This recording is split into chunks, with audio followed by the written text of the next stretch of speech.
Hey there, welcome to LSAT Demon Daily. I'm Nathan Fox, that's Ben Olson. We're the founders of LSATdemon.com and our weekly podcast, Thinking LSAT.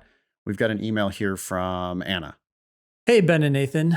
And we have a bunch of paragraphs here crossed out. Thanks, Eric. Eric's summary is, Anna scored 160 on a diagnostic in January. Her latest practice test was a 168. She's improved her LR and reading comp scores, but hasn't made much progress on the games. Okay, now this is where Anna's email begins or continues, I guess. It's hard to know what my potential is when I'm making such poor progress on logic games. Obviously, if I could achieve my high scores for each section on an official test, I'd be a very high scorer. Okay. That's like that super scoring thing, which is a total waste of time. Like figuring out, if I had scored my best on every one of the sections, I would have scored a 178. Yep. I don't care. Anyway, yeah. Yep. Go ahead. However, I can't find consistency on logic games. Is less more? Is more more? Okay. Should I devote my attention to consistently perfecting logical reasoning and reading comp instead? Help. I don't want to sign up for an official test until I have some mid 170s practice tests under my belt, but I don't know what I can do differently to get there. Thanks, guys. I appreciate your no bullshit approach to law school admissions in the LSAT, and I love the demon. Thanks! Exclamation point. Thank you, Anna, for prepping with us.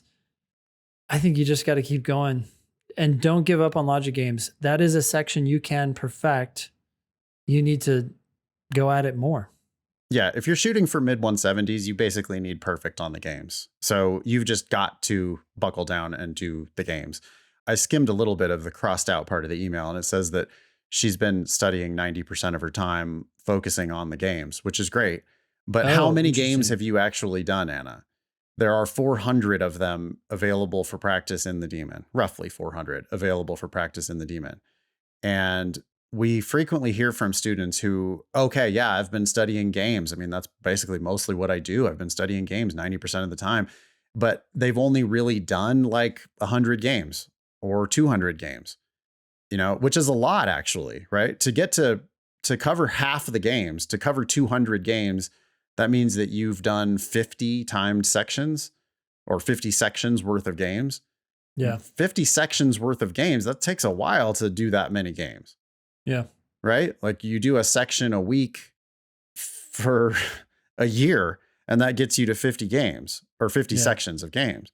So Anna, how much of that corpus of work have you actually done? Because sometimes people don't unlock it until they've done all the games. Sometimes people don't unlock it until they've done all the games multiple times. How bad do you really want this 170 something? If you really want this 170 something, the route to that is going to go through perfect games. Yeah. It's just so hard to get into the 170s without it. Yeah. So there's two things that we're talking about three things. Our first advice was, focus more on games. It turns out Anna is focusing almost entirely on games, which is a great start. Your next point is, but even if you're focusing entirely on games, how much work have you actually done?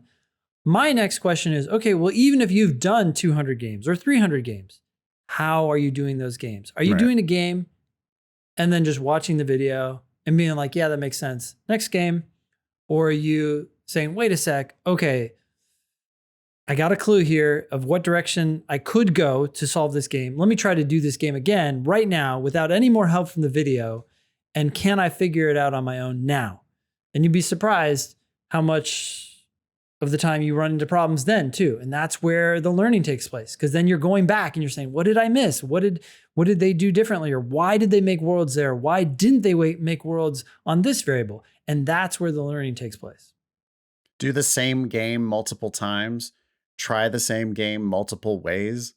Yeah. I pretty much always these days when I'm teaching games in class, I'm telling people, hey, here's one way to approach it, but here's another way to approach it. Here's a video where we made one world. Here's a video where we made 4 worlds. Here's a video where we made worlds based on the third rule. Here's a game where a solution where we made worlds based on the first rule, or made worlds based on this variable who was mentioned in multiple rules. There's so many different ways of unlocking these puzzles.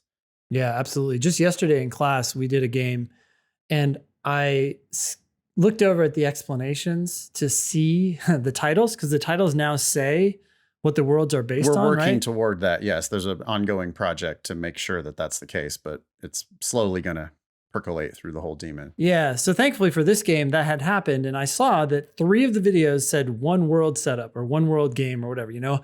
And I was like, oh, interesting. And then we had one written diagram which said worlds based on D and I. So I said, okay, I don't know how that turned out, but I'm going to do worlds based on P, because it doesn't look like we've done that before. And when we were done with that, I said, hey, what did you guys do? And they started talking about the worlds based on D and I. And I looked and I was like, yeah, you know, that's cleaner. It makes more sense. It's better than what I did.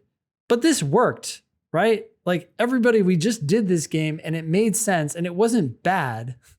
It's just a different way of doing it. And I think seeing the contrasting ways just gives people more ideas about how flexible and fluid worlds can be. Keep practicing, Anna. Don't give up. It is really rare to get into the 170s without being perfect on the games. You're not going to just go perfect your LR and your reading comp. I mean, doing that is, well, that's great if you can, but if you still are going to be missing more than a full game worth of questions on the logic games, the odds of you making it into the 170s are slim. Yep. So you've got to get to the point where you're going to be perfect on the games, and you'll feel the click eventually. I mean, it should click. People overcome this obstacle. It's not impossible. You can do this. Yeah. Great. Email daily@lsatdemon.com if you'd like to ask us a question or share some LSAT or law school admissions news. Thanks for listening.